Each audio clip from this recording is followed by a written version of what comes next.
everybody, welcome to another DVD video. As you may have guessed from the opening, today we're going to be talking about the Star Trek films on DVD.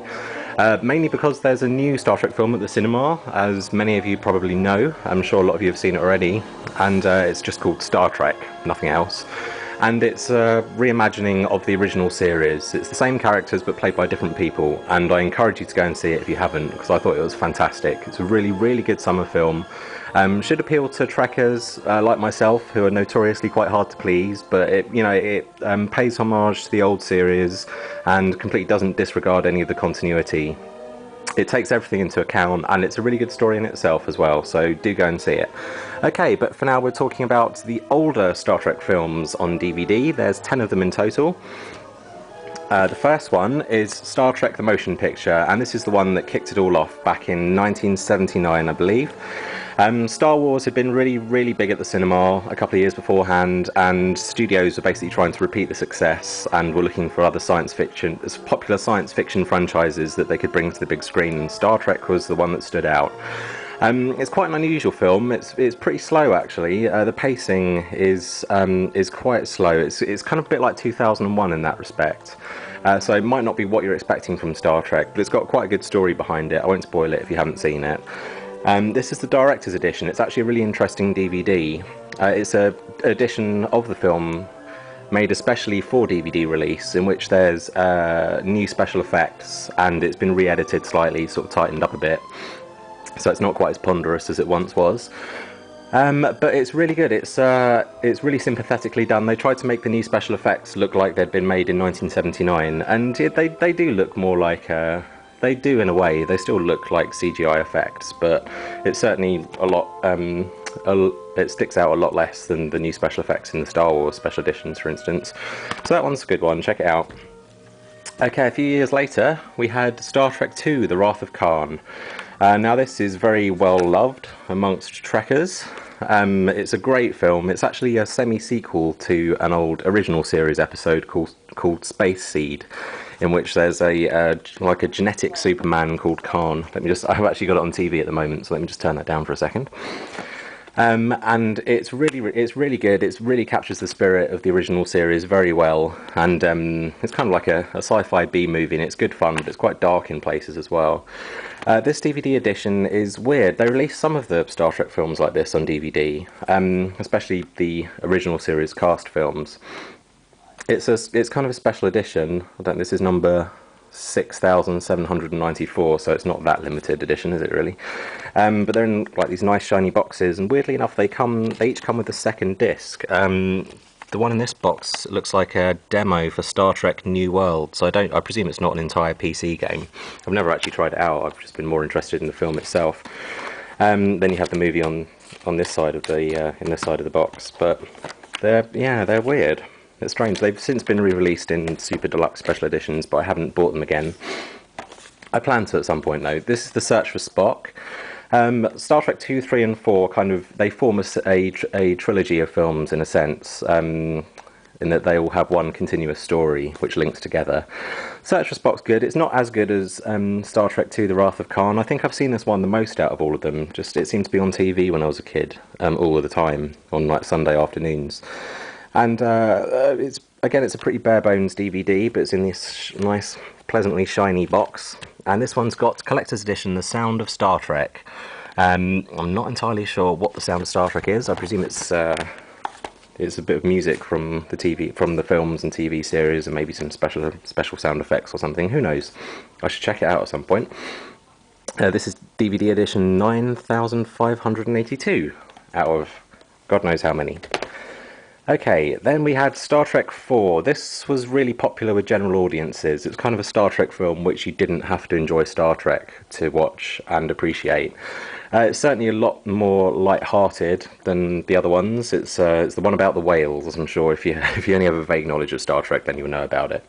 But there's a lot of time travel stuff in it, and it's pretty good. It's looking back now, the humour's a bit broad and it's a bit cheesy, but it's still a good film. Again, a bare bones DVD, nothing but a very short featurette and theatrical trailer, and that's just a single disc edition. It's not a special edition or anything. Star Trek V, this got completely slated by critics and fans alike. It's the one where they meet God, except it's not actually God. It's an alien who some people think is God, but turns out not to be. It just has godlike powers. And in the original series, there are a lot of aliens who had godlike powers as well, but turned out not to be. But yeah, again, this is a shiny box special edition one. And unfortunately, this isn't an anamorphic widescreen, which is really annoying. I don't know, you may not know what that is, or it may not bother you if you just have a widescreen TV. But I've got a projector, and over there, if you can see it, and it really makes a difference. You get a higher resolution picture if a DVD is anamorphic, and it looks kind of squished up if you watch it on a projector or on a widescreen TV that doesn't have the correct the correct picture options. But most of the Star Trek films are, but which ones are they? 5, 6 and 7 are non-anamorphic, which is really annoying, so I might rebuy these at some point. This has got the sound of Star Trek again, so it's not more sounds of Star Trek, it looks like it's exactly the same CD, so there must be a lot of sounds in Star Trek that require a double disc set. And I actually thought number 5 was okay. I don't think it was as bad as all that. I know Shatner got a lot of shit because he directed it, and some say he didn't do a very good job of it, but I thought it was okay. It's in keeping with the tone of the original series, I think. Probably, maybe even more so than a lot of the other films, but then there's Star Trek 6. This has kind of a special place in my heart because this is the first Star Trek film that I went to see at the cinema. I went with my brother, and I must have been about, God, what would I have been in 1991? I would have been about 8, and I wanted to go dressed in full Star Trek uniform. But my brother, who was 10 years older than me at the time, said that if I did that, he'd disown me. So unfortunately, I think I did wear like a Star Trek t-shirt or something, but I had to keep my jacket closed so that I didn't embarrass him. This, again, is non-anamorphic, not a great DVD special edition, good film though, and yeah, theatrical trailer, teaser trailer, not much going on in DVD extra features there, so maybe that's one to look out for on special editions. Star Trek Generations, this was the crossover film between the original series and the Next Generation, and it's okay, it's got mixed reviews. It's quite a tough task, I think, to bring them all into it, and at the beginning it's Kirk and Chekhov and Scotty, and apparently it should have been Spock and McCoy with him, which kind of shows because they're both a little bit out of character. But the film itself, it's okay, it's not brilliant. First Contact, this is great. This is one of the best Next Generation films. It's probably I think it's the best. It's all about the Borg, who are a very popular enemy for the Next Generation. And it's just a really good ensemble piece. Everyone's really good in it. It's a good action film. Even if you don't like Trek, you should enjoy that. Again, it's not a great DVD though. Star Trek Insurrection. It's more light-hearted after First Contact. First Contact was reasonably dark, and this is all about a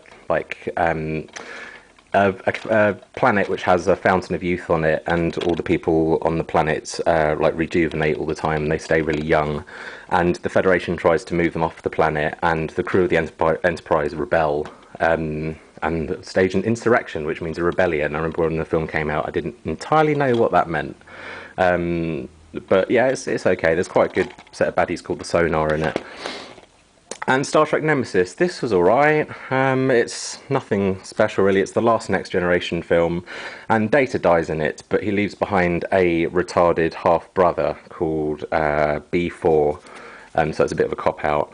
And it's okay, the Romulans are in it, and a clone of Picard, who's played by a kid whose name I can't remember, but he's pretty good in it. And it's alright, it's a bit cheesy, and it's not a brilliant film. It has its moments. The DVD edition's quite cool. It's got quite a few extra features and a pleasantly shiny box, which I always like. And that's about it, really. So that's the 10 Star Trek films. If you're wondering which ones to go for, I'd go for number 2, number 6, and number 7. So that's Wrath of Khan, The Undiscovered Country, and First Contact. And give the other ones a miss unless you're a big fan. Okay, so let me know what you think your favourite Star Trek film is, or if you agree or disagree with me, and I shall see you in a future video. Live long and prosper.